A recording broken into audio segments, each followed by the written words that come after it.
Okay, hey guys, we are back with the Iron Ore podcast. I'm here today with Joe Chernowski. I'm here today with Adam Jaros. Oh, what a guy. So Joe and I, we go way back years. I mean, if I could say I had... Decades, bro. Decades. 2002, 2001, Kingdom Bound? Right? I mean, probably started earlier. I probably crossed paths in the 90s. Yeah. But yeah, I mean, I started at Nativity officially in fall of 01, 02. Yeah, it was 02. That was the year I graduated in high school, from high school. Okay, so then, yeah, that's right when I started officially, is that fall. Yeah. So Joe here comes from youth ministry and has moved into industry. I don't know if you want to throw any names around, but working for ADP, a director Corporate at world. ADP. I don't know how that happened. Oh man, you guys some big chops, big chops. You know, I don't big know how chops that happened. comes with the big belt buckle. You know. Well, those are separate.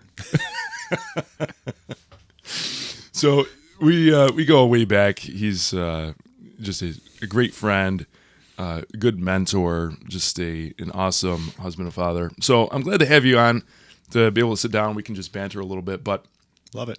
one of the things I love about Joe is he's not only just a goofy guy, he's a lot of fun, but he's got a huge heart for just his family and doing some hard things. And recently he has done the 100-mile race, right? Marathon. What do you call that? Ultra marathon. Ultra marathon. The beginner ultra marathon, you would say, theoretically, would be the 50K. The shortest race that's longer than a marathon is 50K. It's 5-ish more miles. But it's not really just 5 more miles because it's also, they're generally on trails up and down mountains. So it's a whole different ballgame than, say, your normal road race. But really, it just takes a special level of insanity and a couple of screws loose to want to do these kinds of things. Well, you're the guy for it because and you've been running for years. So I've always known you as a runner. So for you running and like that's kind of been part of your...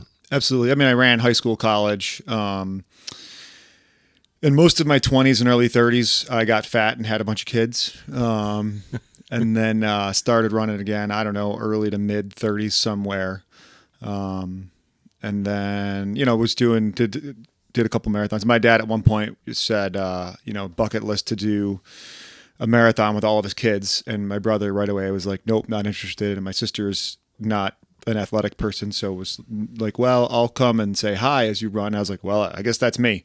Then off you were. That was kind of my back into the long distance stuff. Somewhere in, what was that, like 2010, 2011, something like that. And then, no, it was earlier than that. I take that back. That's more like eight or 9. But yeah, that kind of got me back into it. But it's been a journey. It has definitely been a journey. There's a huge difference between just going for a run or doing a 5K and then taking that leap up to a marathon, but then getting into the ultra side. Absolutely. So how did you want to make that transit? Like what said, you know what, I'm going to give this a crack? Well, it actually traces back to, this is a throwback here. When I was in college, before we had real true message boards, we had listservs where you would like send an email to like a specific listserv and it would go out to everybody on that list. And that was kind of the early iterations of message boards. And I stumbled upon one called the Dead Runner Society, kind of modeled after Dead Poet Society. And I still remember now reading a story about a guy who alone ran through Death Valley in July. And that was really like and they were talking then about longer trail races and 100 milers. And that was the beginning of I'm going to do that someday. And then getting married, having kids, working, doing what the dad thing has to do. You got to work a couple jobs while you're going to grad school. You just got to do all the things, right? It got shelved until Really, I was down in Georgia, and I just kind of happened to fall in with a group of guys who do some trail races, and like, all right, I guess I'll start the path back towards this. Just give me a little bit of that sanity, because you know how it is. I've got 6 kids, and every night and weekend is driving people here, there, and everywhere. And it kind of became this is the one thing in my life that I feel like I can control, even though you can't.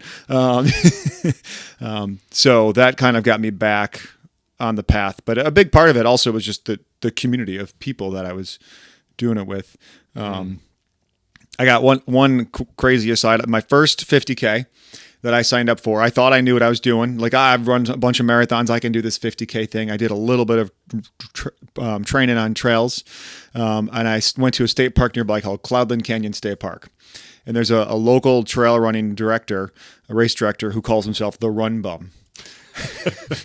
Okay. What a name. So I go out there, and he puts on some big races, and they typically fill up. And I go out there, so I stay the night at Cloudland Canyon the day before, and I'm hanging out with some of the other guys that are going to do the race. So I'm meeting them, like, just chatting, like, I love this.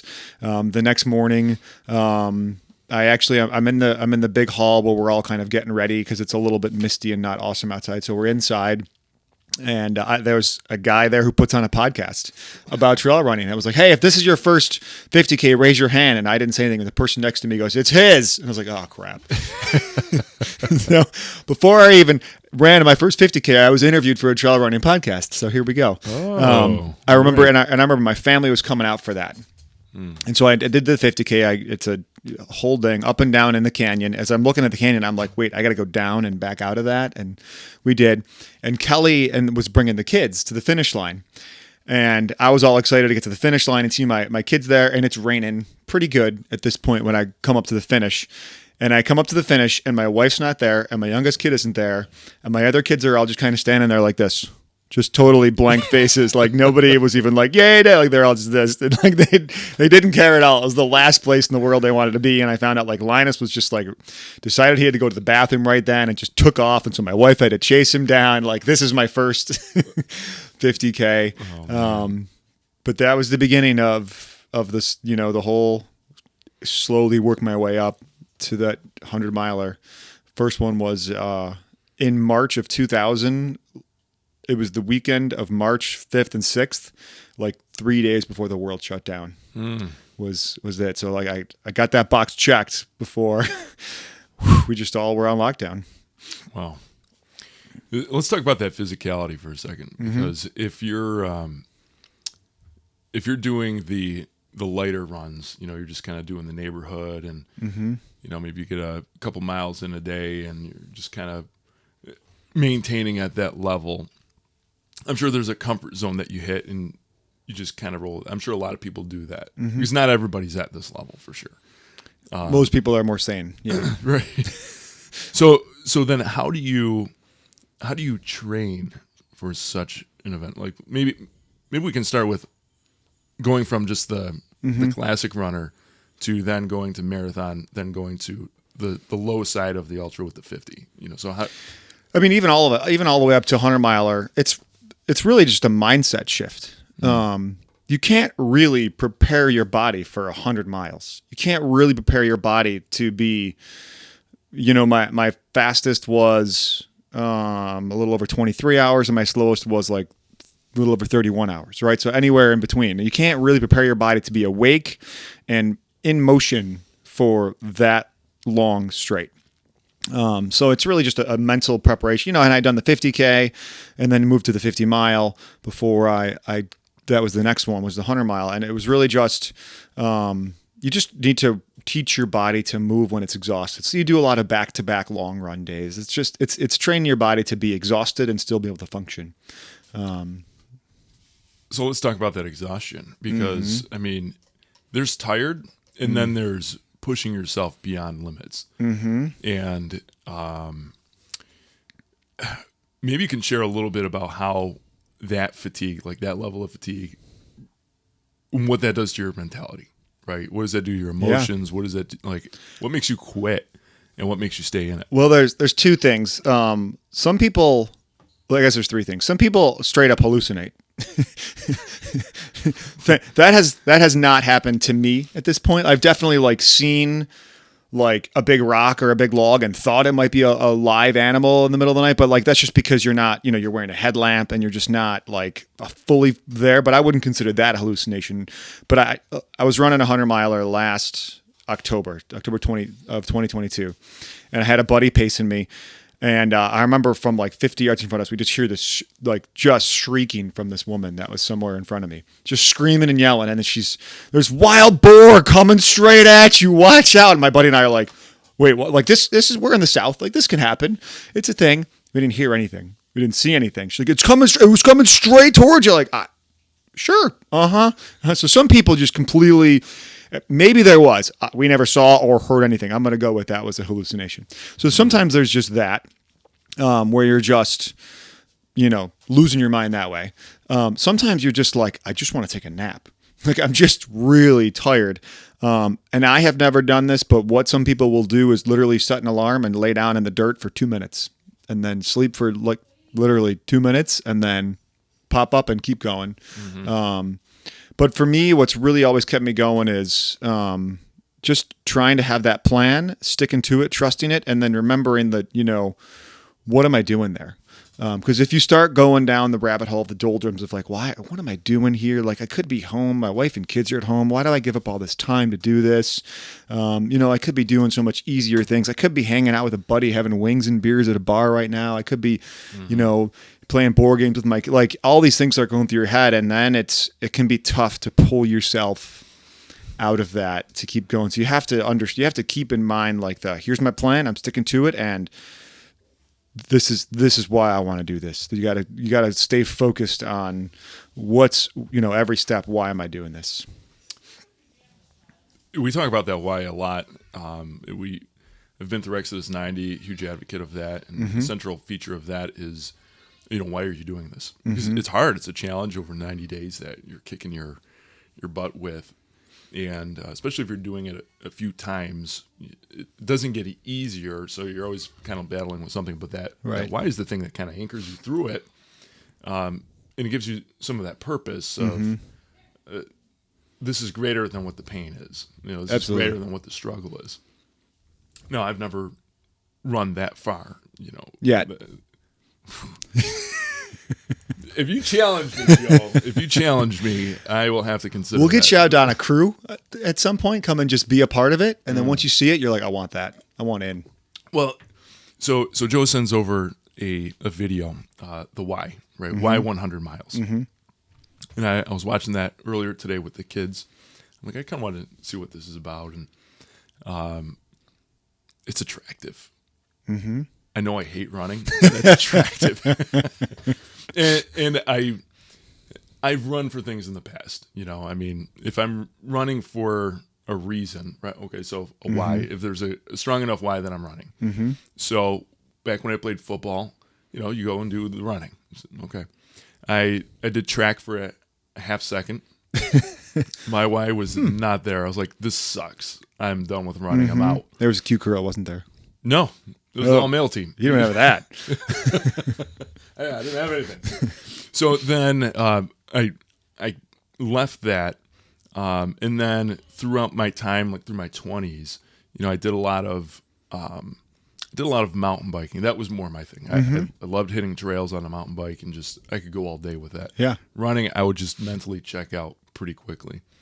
If I had competitions for fencing, then I would maybe do some cardio work ahead endurance of time. prep, yeah. Yeah. But mostly every time I was running, I was looking for something else to do. But I was running on a street. I was running through the suburbs. Maybe if I was in Chestnut Ridge, one of the parks nearby, I'm on a trail that was a little more attractive. I could stay mentally in the game on that. Absolutely. Actually, a race that we ran just for the fun of it when we did the Circus Maximus in Rome. Oh, God. I still think about that. Out of 3 people, I came in second place. Who came in third? Ryan. That figures.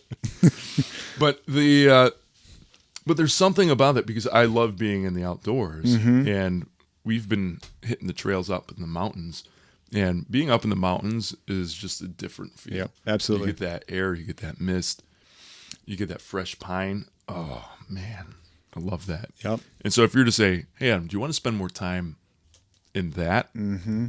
Boy, now you're whying me. You're just, there's something to that.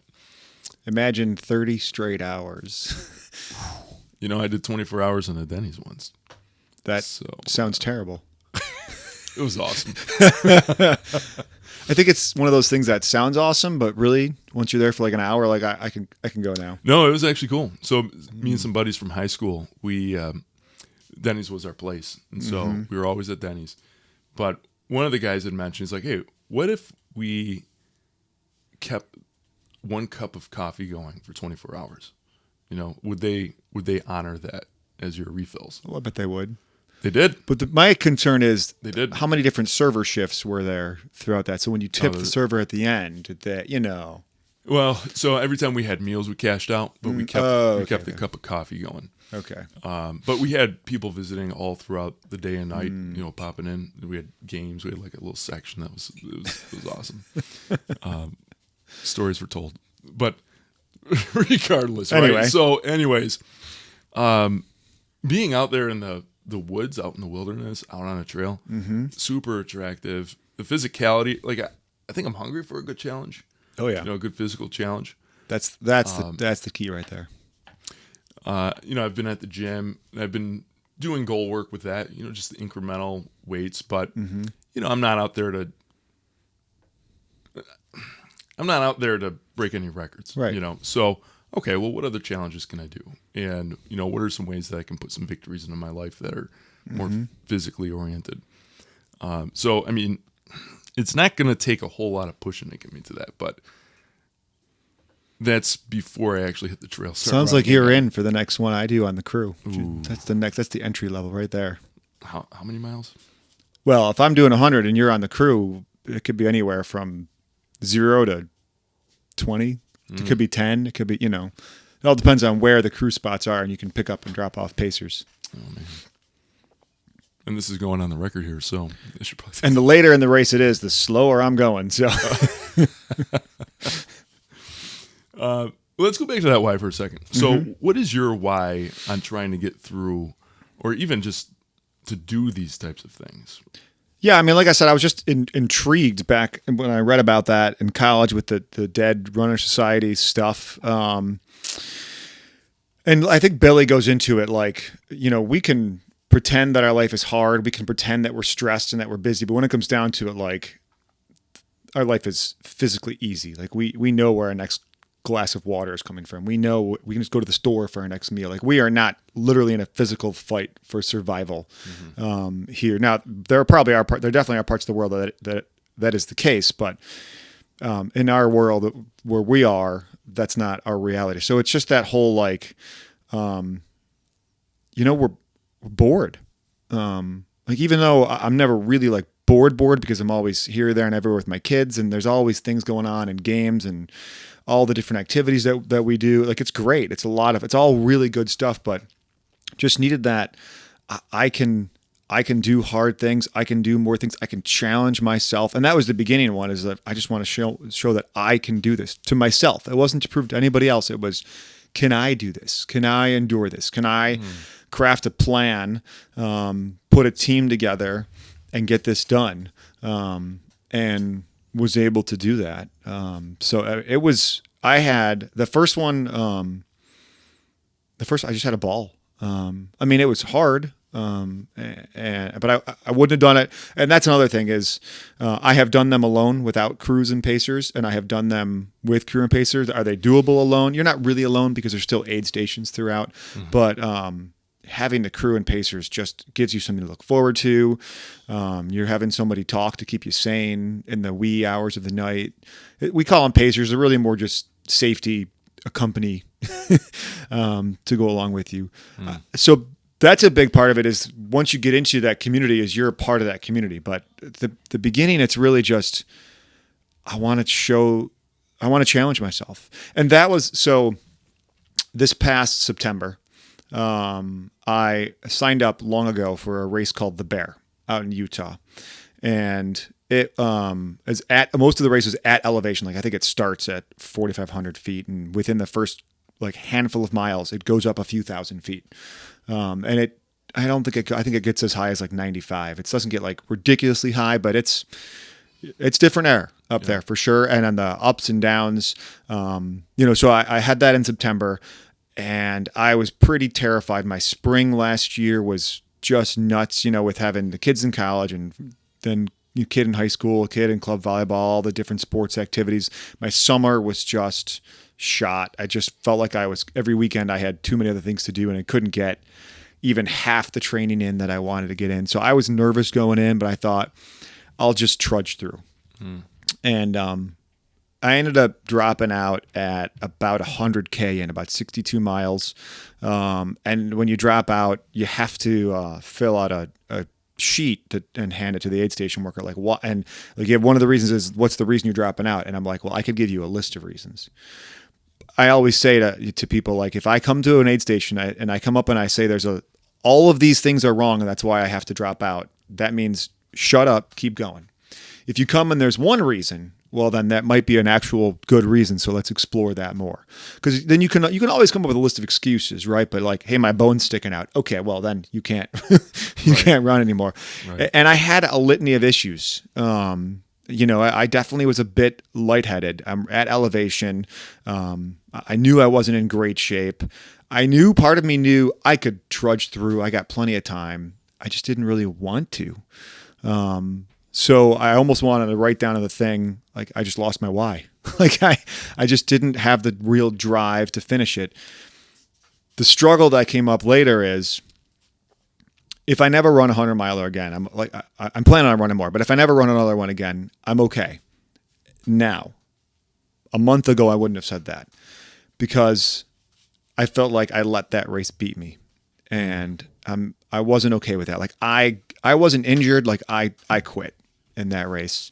I had real reasons. Like I literally with my summer did not have the training commitment time, the amount of climbing in that race. So over the course of that 100 miles, even though it's all at elevation, you're climbing and losing 22,000 feet. So like, over the course of that race, I was also almost climbing Mount Everest, right? Like that, so I knew the training that was expected and I didn't have it. So a buddy helped me get into another race that was full, and I was able to do a 100-miler in early November. And really it was if I never run another one, I'm okay. I don't want to go out feeling like I quit. I want to go out feeling like I can do this. So it was great to go out. I just focused on having a good attitude and continuing to move. And I had a good attitude pretty much all the way until like the last 5 or 6 miles. And I think once you're in the 90s, you can start to complain. So it's been a weird, long, twisty journey of this 100-milers, but we got a group of guys. When one person signs up, we're all in to help and support and crew and pace and do whatever needs to be done to get them to the finish line. The one out in Utah, we were all running it, so we didn't have, the pacers lined up for that one. And that was one of my concerns. Like if I'm lightheaded and I'm alone, something happens, like I got a wife and kids. Like I can't just be stubborn. So that was part of it, but part of me knows I probably could have just trudged on. But that's all right. I moved on. I made the decision. I have to live with it, but I feel like I've done a good one since. Well, I mean, that's part of the journey, right? Mm-hmm. So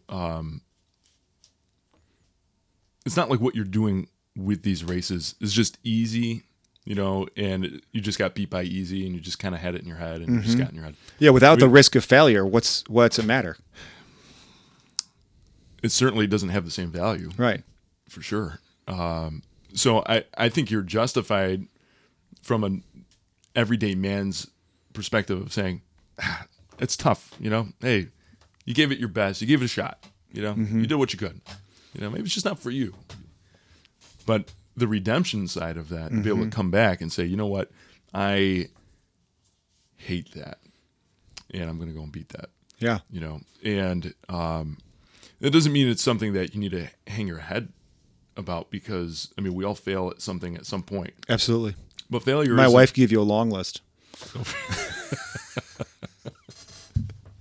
I'm really good at that. Oh yeah. The failure side. But you're not a failure until you quit. Well, of course, right? Right. Yeah. And so for you to be able to get back up and say, I'm back in this, sign me up, get me in it. That's awesome. And I guess maybe a follow-up question to that is, do you see any of that mentality, any of that lesson or grit that you're kind of building in the midst of this translate into other areas of your life? I think it's translated into every area of my life. So when you're a young guy, you want your fire to burn hot, right? You want to be passionate, you want to be excited, you want to be enthusiastic. And when you're running a 100-mile trail race, you can't, because you can't let it become a roller coaster of ups and downs and ups and downs. You have to keep your head on your shoulders. You have to keep your wits about. So when you run a 5K, 10K, run marathon, right? Maybe you start too fast. Maybe you get caught up in the beginning momentum and you get excited. And in a 5K, 10K, you'll pay for it a little bit, but you'll still be okay. In a marathon, you'll hurt, but you'll still get to the finish line generally. 100-miler, if you don't keep your head about you, keep your wits about you, and stick to your plan, relatively close. There's a lot that happens out there. In 100 miles, you're never going to stick to your plan, but you have to get back to it as soon as possible when something goes off, or adjust.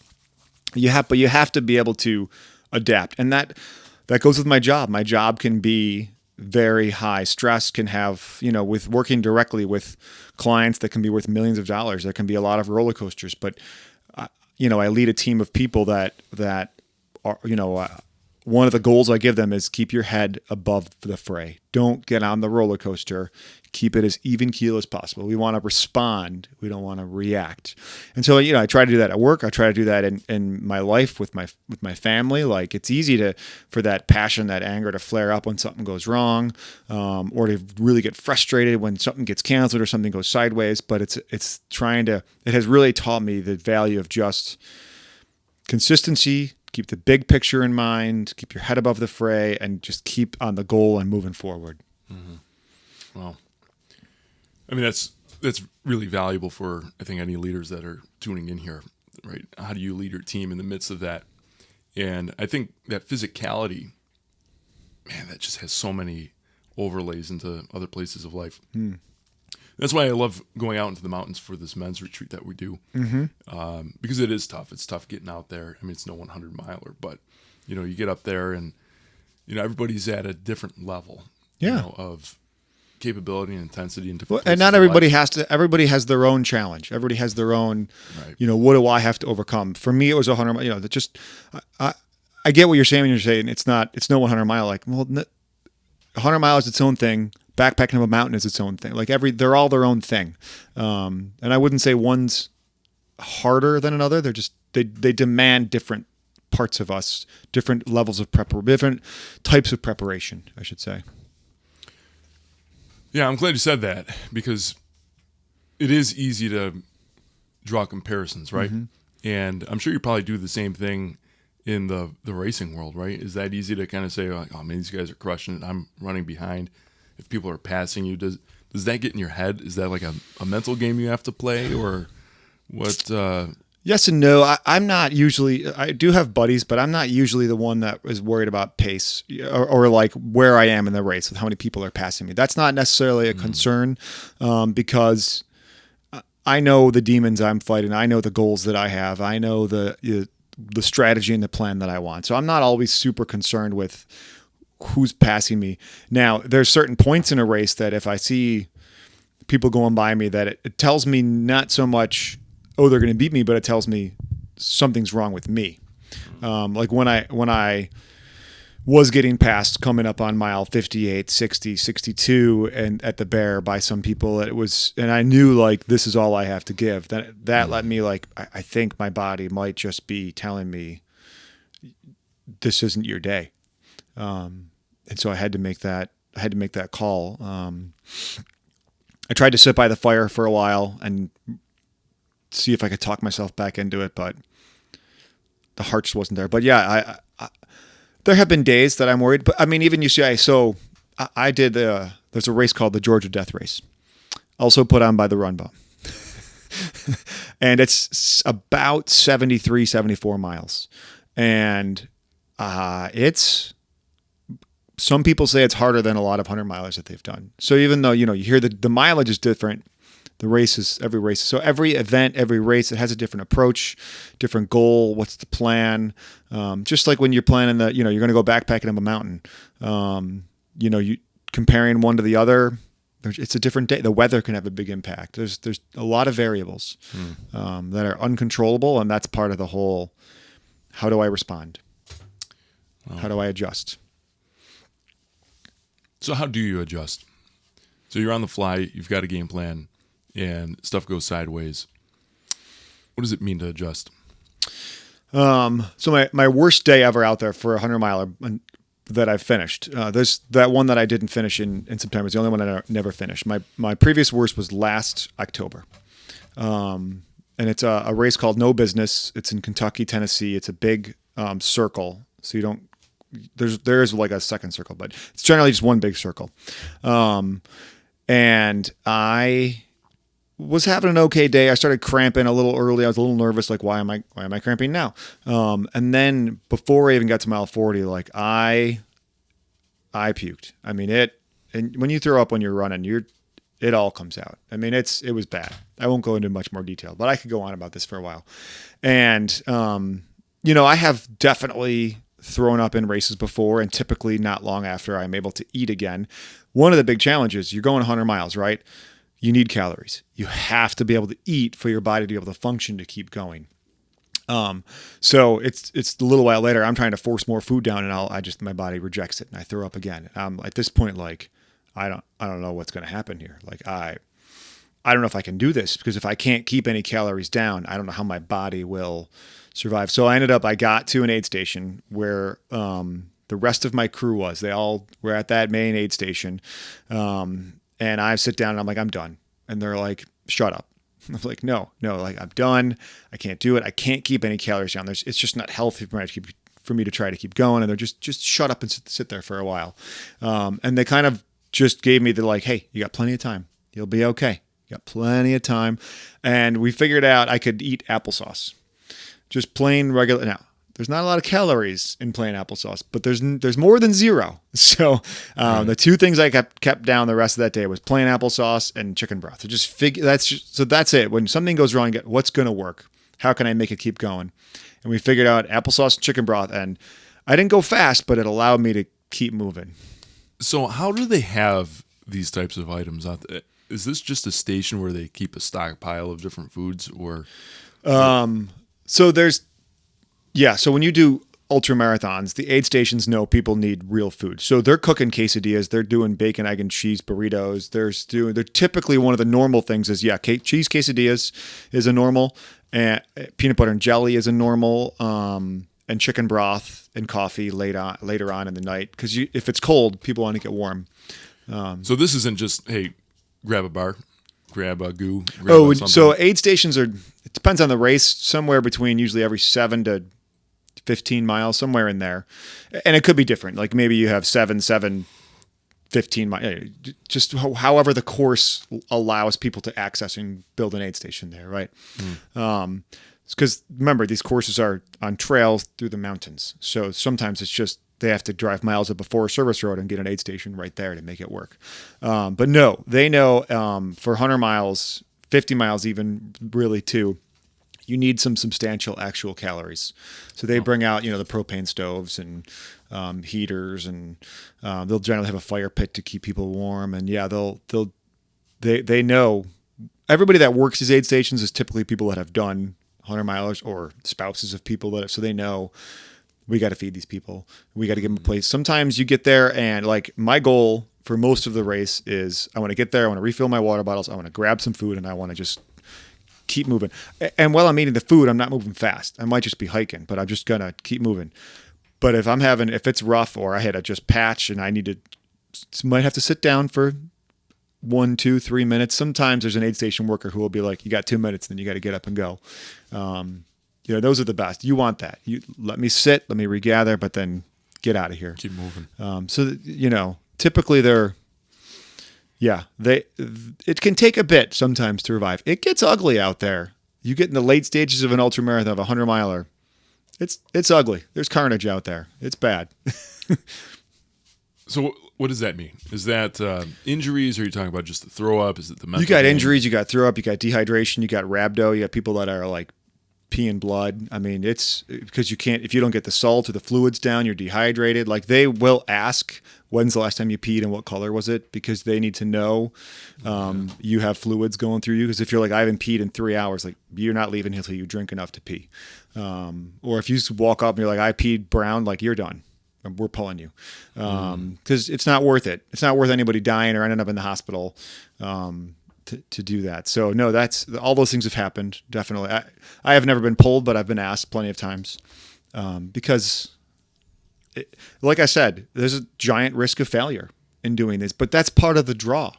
It's just like, so you might say, well, it's a 5K is nothing. No, a 5K, we joke, I don't like running 5Ks because they're too painful. Like if I'm going to run a 5K, I'm not just going to go jog 3 miles. I do, my normal daily run is somewhere in the 6 to 9 mile range, right? But I'm going to go race a 5K. I'm going to lay it out there. I'm going to see what I got. And it's going to hurt the last 15 minutes of that race because I'm going as hard as I can, right? And there's risk of blowing up and like I'm hobbling in then. That's what I mean, that it doesn't matter what the distance is, if you really want to see what you're made of, you got to risk it and lay it out there and be willing to fail. Because without that risk of failure, what have you actually, where's the victory? That's a powerful just concept, right? The risk of failure. Yeah. Freedom of failure, I think, is something that is really easy to scare us off, right? Just in anything. Yeah. Right? I There's a lot of people that they just want to be comfortable. Right. Right. And I'll play my video games or I'll read my books or watch my Netflix, and there's nothing wrong with that. And I don't really play video games, but I do those things too. Right. But that's not what gets me excited or passionate or lights any fires. Yeah. Wait, I've got a lot of questions here. So maybe along the same topic. I don't have any answers. I put them out there and we banter. We banter. It's not that. But these lessons are applied, right? So you're taking stuff that you're in the heat of something hard and difficult, something you could and have failed at, something that requires your all, a lot of preparation, training, and that in itself is very formative because then you walk away a different person from these types of experiences. Absolutely. And you're a different person from where you were before you started your ultras, and these are lessons that you're coming through. So you could say, well, I don't have an answer for it, but you're seasoned into it. So yeah, you have an answer for it, right? There isn't one answer that's going to fit everybody's situation, but you have an answer, and I think with that, going back to that risk of failure, I feel that with entrepreneurship and Righteous Co, it's like, well, I could fail this thing, right? Yeah. I could fail this thing and I could just put it down on the side. I could say, well, I gave it a go. But in my mind, because I failed a ton in the midst of it. In your mind, you've got more to give. Oh, I've got a lot more to give, but I know what the end game is, and I'm not going to let that thing go. I know that, I'm getting to independence with this puppy. Yep. And I'm going to be a pit bull about that. There's not going to be any type of failure along this way that's going to break me of that. So for anybody who has been in a situation where they feel like they have failed or they're failing right now, if you're their pace partner, what do you tell them? So if we got somebody who's listening here right now who's like, I'm doing this thing, I'm failing, I have failed, what do you tell them? Well, I want to back up and not answer that question first, because the failure can start for, say, a 100-miler 8 months before the 100-miler even starts. Ooh. Right? Okay.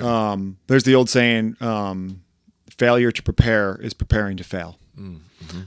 So that's the whole thing. Like the 100-milers that you have to train for, you have to prepare, you have to prepare not just your body by running a lot, you have to train your gut by eating while you're running. Granted, sometimes things will still go wrong with that, as they clearly did. And you have to prepare your body to function under exhaustion, etc. This past September, I knew going in, like, I'm not prepared. I'm going to see if I can pull my body through. I still believe I could have. I still believe it wouldn't have been the smartest thing to do. So I think, so they say wisdom is the better part of valor, right? I think I made the wiser call, but I'm a guy. It doesn't always sit great. So that, so that to me, that's the number one is the preparation. And the preparation that impacts my wife, that impacts my kids, that impacts, everybody in my life is impacted by me deciding to do that 100-miler. So my wife and I, before I sign up for any ultra, we have a conversation of, can we make this work? Because I know it has an impact, and all of that can lead to failure if you don't prepare the people that are affected and you don't prepare yourself. So that's step one. Step two is when I'm out there pacing people, honestly, quite often I'm just trying to distract them, or just make sure that they're keeping their calories down, things like that. Just keeping them focused on things that they're too tired to think of. And I'll be like, hey, are both your water bottles full? Start swigging. When's the last time you've had any calories? What do you got? What can you eat? Because you got to have some calories to keep going. Just try to keep them focused on what's the word I'm looking for? But just the rhythm, the routine, the little pieces along the way that all add up to the finish. So you need to have the food. You need to have, the fluids. Are you warm enough? One time one of my runners was shivering and I just had to put my coat on him because he didn't have a coat with him, and we got to keep you moving. So let's get you a little bit warmed up and keep you moving. Because when you're in the mountains, the weather can shift.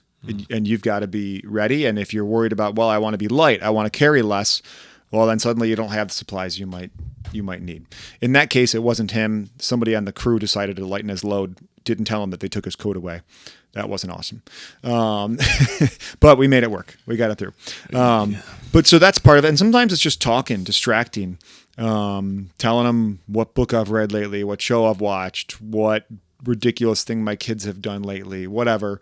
Just to keep your mind off the pain of, the blisters that are on your feet or the rocks you're kicking and giving yourself, black toes and stuff as you go along. So you're just trying to do what they need to keep them moving. And just encourage and just reminding them like, hey, you're doing awesome. This is great. I'm so glad I'm here with you. Thanks for letting me be a part of this, because it's a lot of fun to be on the journey with people. So I hope you take that to heart. If you're feeling that in yourself, if you're feeling some of that quit, you're tired, you're maybe on the verge of exhaustion, you're doing the proverbial throw up of, boy, I got stuff inside of me that's just coming out, right? Mm-hmm. Hey, you're doing awesome. Keep it up, because doing the hard stuff comes with its costs. Mm-hmm. It's going to be messy. It's going to be sloppy. It's not going to be a perfect ride. Right. It's never going to be perfectly according to plan. No. So if you're feeling that on your heart, keep going, right? Dig deep, keep going. If you don't have anybody in your corner, find somebody in your corner who's going to keep you going. Get yourself in somebody else's corner, and then they'll be in yours. Yeah. Actually, that's a great point. Yeah, I mean, we can't just expect them to. We've got to be a part of that and be willing to give too. Oh, I love that. In the end of that video that you shared, he had said something along the lines of having your friends with you is a great part of the adventure, something like that. And I think that fellowship, that friendship really matters. Right? Absolutely. Oh, yeah. And I think for us as husbands and fathers, like, it's easy to get lost in the work and the rhythms of family and to do all of that stuff. And we don't have the same type of time to dedicate into the friends that we would have back in our 20s or pre-family time or whatever the case is. But I would even say that it's much more valuable. Absolutely. To make that time when you have this season of life. Because if you're not intentional about making that with your friends, maybe the time in between is a lot further. Yeah, then it slides away, and then you get caught up in what is that? The quiet desperation, right? Yeah, I was actually just talking to somebody. Somebody came into the office the other day and was talking about how her husband was really in this dark place. He's getting angry and gritty, and it was ringing bells because I've been there myself. Absolutely. I'm coming off of a season of that quiet desperation of just I gotta do the things. I gotta work. I gotta provide. I gotta do the thing, and rinse and repeat every day. Yep.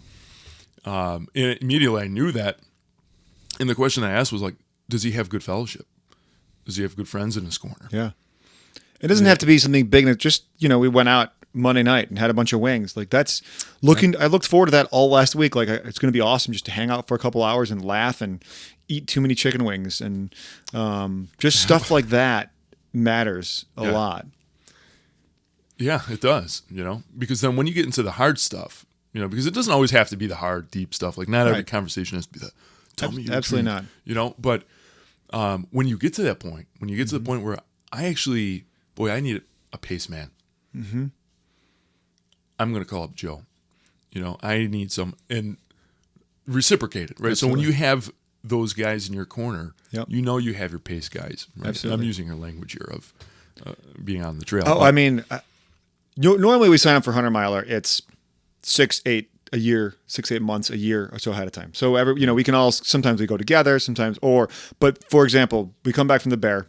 I sign up to this one called Pinhoti, and I just kind of throw it out to the usual group, like, hey guys, I'm doing this 100 miler. Would love it if any of you could come. All of them were like, I'm there. Just tell me what miles I can do. Like I kind of put up the clarion call and they answered. And I had the top, like we call this one guy the crew chief. Like he's the chief. He's the guy. We all listen to him. And we kind of had an old group of us, four of us that just always ran together. We called ourselves the Kenmo Cowboys because we run at Kennesaw Mountain. And all the other three showed up. Like I had like the A team come on out, but just put the call up. Boom, they were there because they knew any of them does it. We're all there for them. We're all there for each other. That's awesome. So I'm heading into 40. I just turned 39. Just getting started, buddy. Well, I know. I feel good about it, My impression of what runners were when I was younger was you got to be young, you got to be fit, you got to be, at some point you're going to... So far I'm over 2. Well, I figured there was a time when you kind of cash out, right? You just can't do it anymore. So I'm gonna put it away. There's a time where you're not shooting for a PR anymore. Your fastest 10K marathon, it's behind you. I think when you get to this type of age, you hit in your 30s, and you get to that point where you said, "Well, I got kids now. I'm just gonna let it go." Not that it's an active thing, but you're no longer actively pursuing your physicality, right? So a lot of people let themselves go. Yeah. Right. So, but there's life on the other side of that, which is just a choice of saying, I'm not going to give this up. Yep. And you can still maintain and excel in your physicality when you're older, right? I mean, we're talking 30s and 40s here, right? But your dad is 78, and he's still running, right? So what's the mental block of that when we hit the season of life of saying, well, maybe that's behind me. Like where do you get the gas in the tank that says, no, actually you can still do this in your 30s, 40s, and 50s, 60s, Is there a time when you can just throw in the towel, or is it something that you're just actively saying, I want to do this as long as I can? I mean, that's interesting. Even in this world that I'm in of running 100 miles, it ebbs and flows. And there are times that I have run 100 miler and be like, I'm never running again. Like I am done. I cannot wait to just, I'll still run and I'll do the occasional 50K, but I'll just do shorter stuff and I'll run with the guys on weekends and I'll pace and crew people, but I'm not going to do this to myself anymore. And then there are days where it's like I was in the middle of my 100, and this is not normal for me. I was in the middle of my 100 miler in November, and I'm already thinking about the next bunch of races that I want to do, because I was out there and I felt good. And like I do love this. I love being out in the mountains. I love being with the camaraderie of all the people, and we're just a bunch of fools out there together. And we're chatting the whole time. I don't know most of these people, but we're chatting the whole time. Yeah. Telling ridiculous stories. Yeah, I heard a real good one, but no, a couple real good ones. But I mean, it's just a matter of it doesn't have to be running. Maybe it's you want to be really good at learning a musical instrument. It can be any number of things of what are these goals. But it's that why. It's that why is this important to you? If you're doing it for, in my opinion, if you're doing it for external validation, if you're doing it to try to impress other people, it's going to fade a lot quicker than if you're doing it because I want to do this for me. I want to do this because I want to show I can do this. You don't have to do it alone. I have no, I have no hesitation to say, sure, I did the 100-mile in November. I would have still finished it, but I would have been 2 hours slower by myself, right? And that's fine because I didn't have to do it alone. And that's the key is you don't have to do this journey through life thing alone, that finding that community. And in my community that I happen to be in with, we're all in a few circles of community, right? But in this community, like, we do dumb things like that.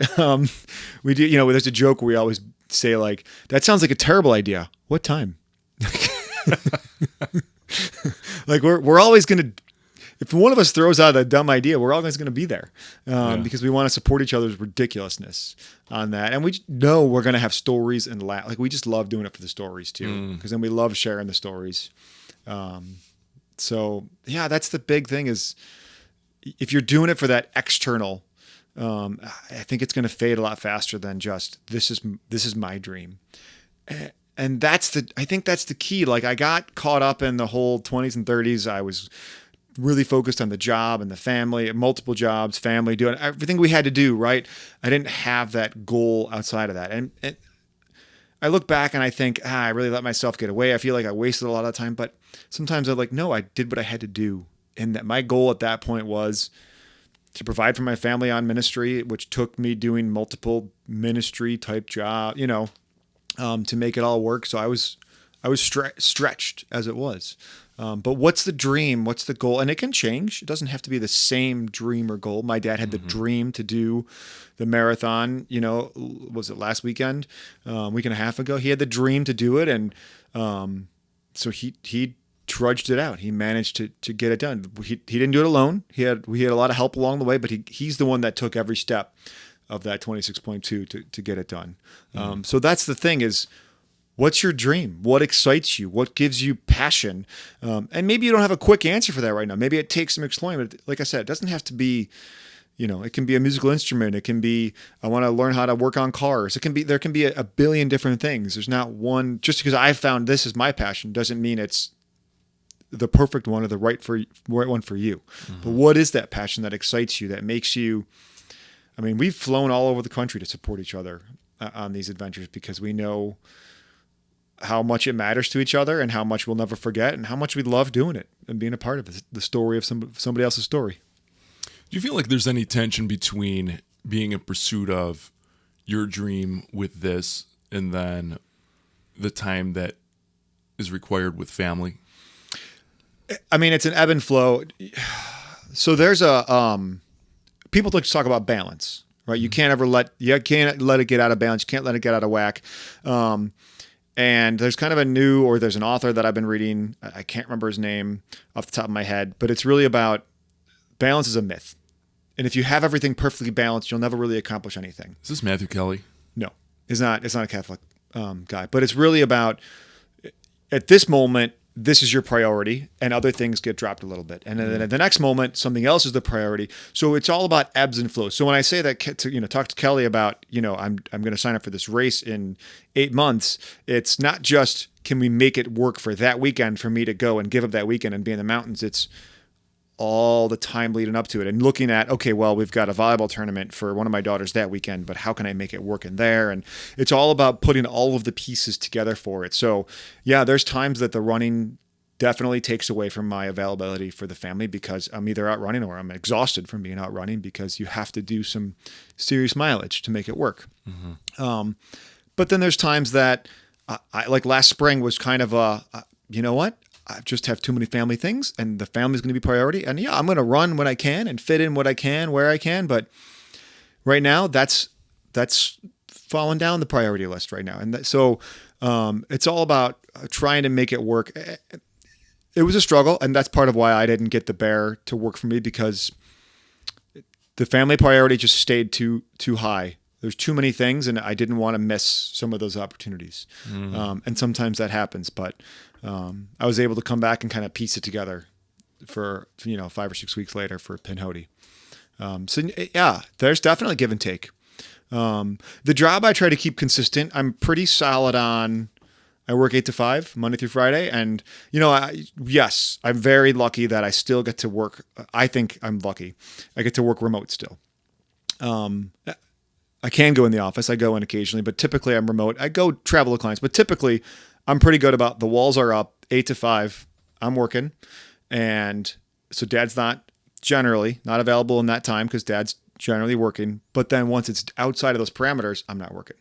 And so, sure, once, twice a year, there can be a client explosion on a weekend that I got to have it. Very rare. Most of the time, I can keep work kind of in that box. I know that that's not like in ministry that didn't work. Now, you can still find ways to get sort of routines to work, but things can get out of whack. But to me, it's that one I try to keep consistent. And then the other ones are just all of the family stuff, 6 kids and a wife, and the running and the faith life, things like that, trying to keep those pieces together. Like I said, it's not the same. There's no such thing as real, true, consistent balance. It's an ebb and flow.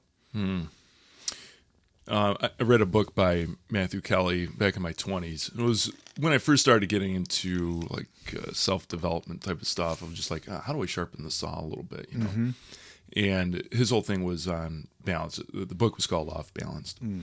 And it broke my concept of what that life balance should be. Because at that point, I thought I was in pursuit of like, I got to make sure everything is well balanced.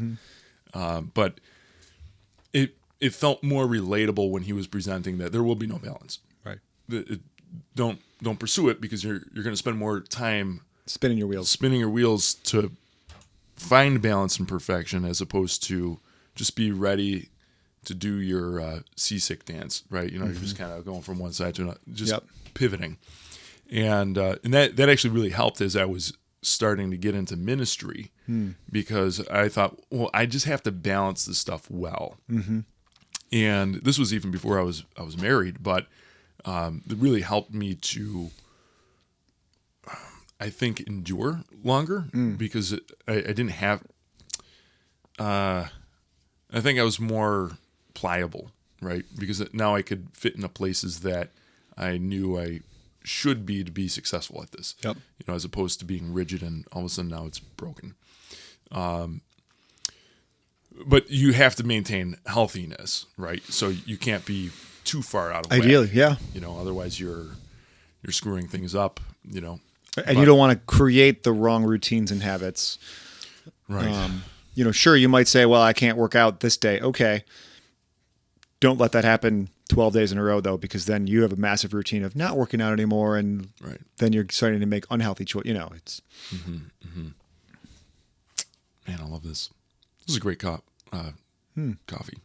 talk. It's good coffee. Good coffee and talk. So, yeah, man, I think that this is a great spot to probably leave it.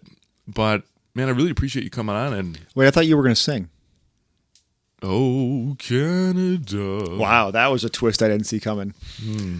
Always expect the unexpected. Wow. What was the Canadian national anthem? Maybe that's where I'll do my first run. Man, are you a hockey fan? Is that where did that come from? I don't know, man. I just Proud of you, buddy. Out. Proud of you. Thank you. Honestly, I don't know where that came from. Why was Canada the first thing that came to mind? I don't know. I got the American flag up here. I don't know. But anyways, thanks for being on here. This was awesome. Thanks for having me. Appreciate you sharing your wisdom and all the good stuff. Look forward to you on my crew team next summer. I'm going to think about this because I am considering what the next challenges are going to be for me. And I want a good physical challenge. And I want some victory. I'm a competitive guy. I love competition. And not even just for the sake of how do I just beat somebody else, but just in my own mind of how do I beat myself? How do I conquer this challenge for me? Right. Yeah. So, I've had challenges, and I'm like, okay, good. I've had these. I don't necessarily want to go back to an old challenge.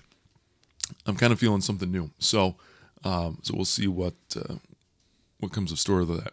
But I have to square up with the fact that I have to put my shoes on and actually start hitting pavement and trail to make that happen.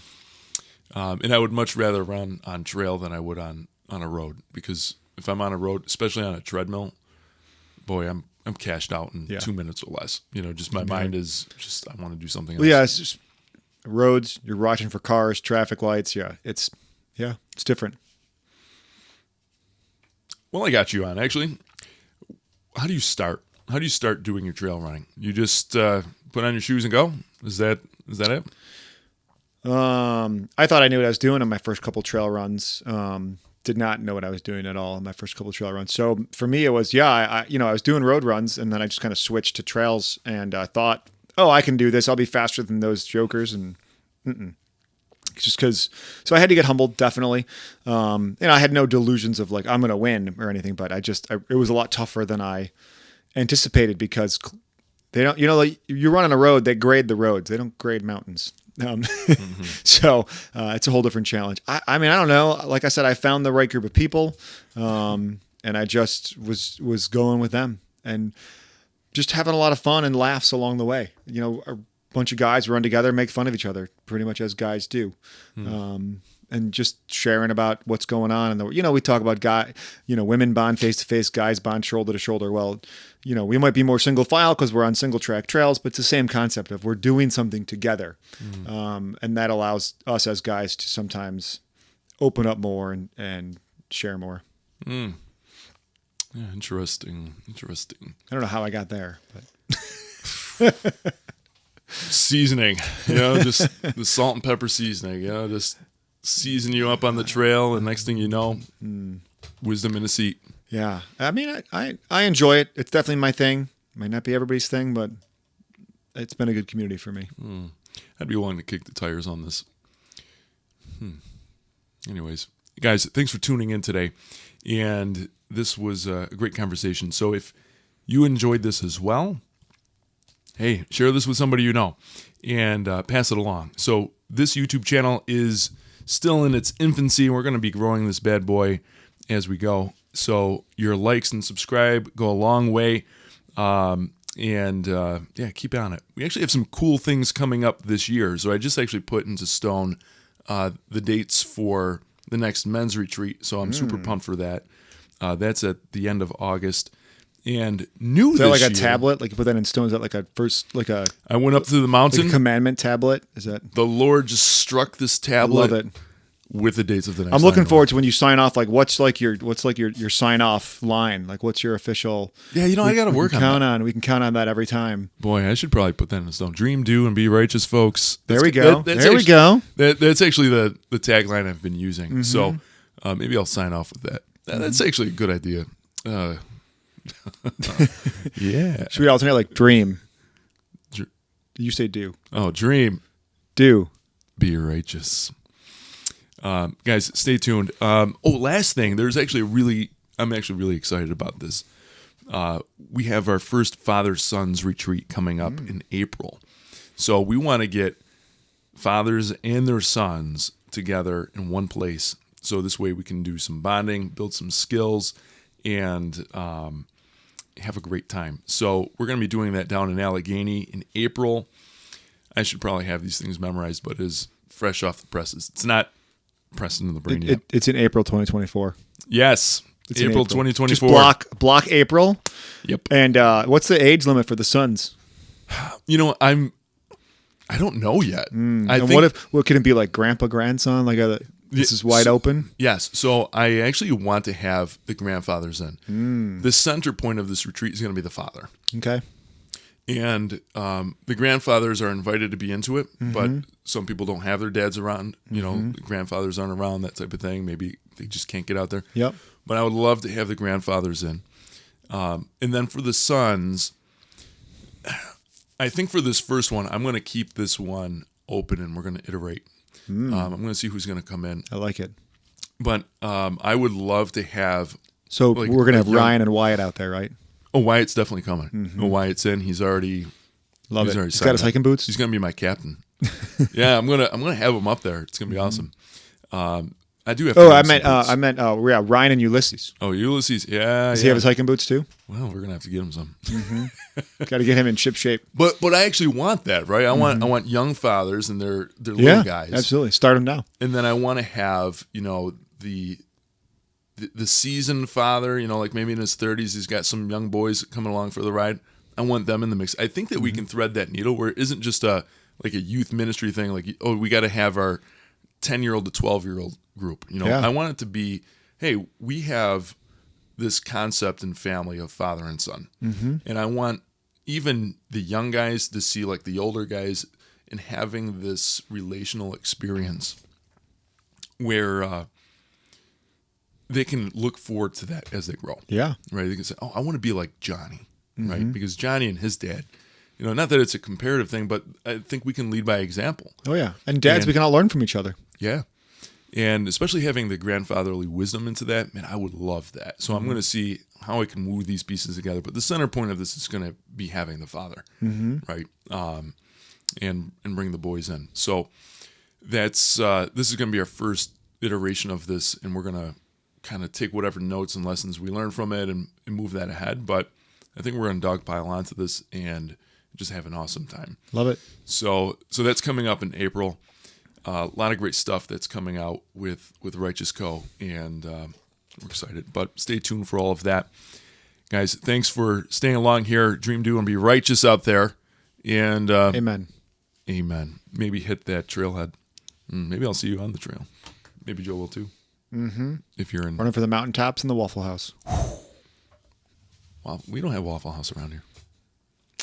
We got Denny's. I'm sorry. That's no Waffle House. Yeah. I've been to Waffle House. I can't say that it's... Don't even. You don't understand. If you're saying this, you don't understand. What's great about it? Everything. It's real. You go to Waffle House, it is America. You got your CEO worth $500,000 or $1 million sitting next to the dude that has $4 to his name, and they're just sitting next to each other at the counter watching the server. By the way, when you go to Waffle House, tip your server well. It's a rule. It's America. You go into Waffle House, everybody's just in the same boat, man. Okay, it's definitely a rule that you should go tip your server. It is not a rule to go and tip the people sitting at a counter just pouring you something. You go to a coffee house and they're like, oh, or Starbucks. Or, yeah. Come on. Yeah. Come on. I'm with you. A taco joint. Give me a tip. That's a whole rabbit hole right there. You're right. That's a whole rabbit. Yeah. We're going to avoid that for right now. Yeah. But that's a conversation for Waffle another House time. servers, they've seen it all. They've dealt with it all. Yeah. If you're serving tables, you should be tipping your people, right? If they're coming to you, they're pouring your drinks, bringing you your food, cleaning your table. I'm telling specifically Waffle House, you need to look up Waffle House employees and the things that there's videos out there. Oh, see, I'm not familiar with any of this. They've seen it. My favorite is the video of the Waffle House person. Somebody threw a chair at her and she just caught it in midair. That's a tip. That's a tip. Like that's what they deal with at Waffle House. Anyway, Waffle House, it's real America. It's life. It's life, man. You got everybody in there. Love America. I love waffles. They slowly kill me, but it's the wheat thing. Anyways, guys, again, we'll see you later. Bye. Have a great one.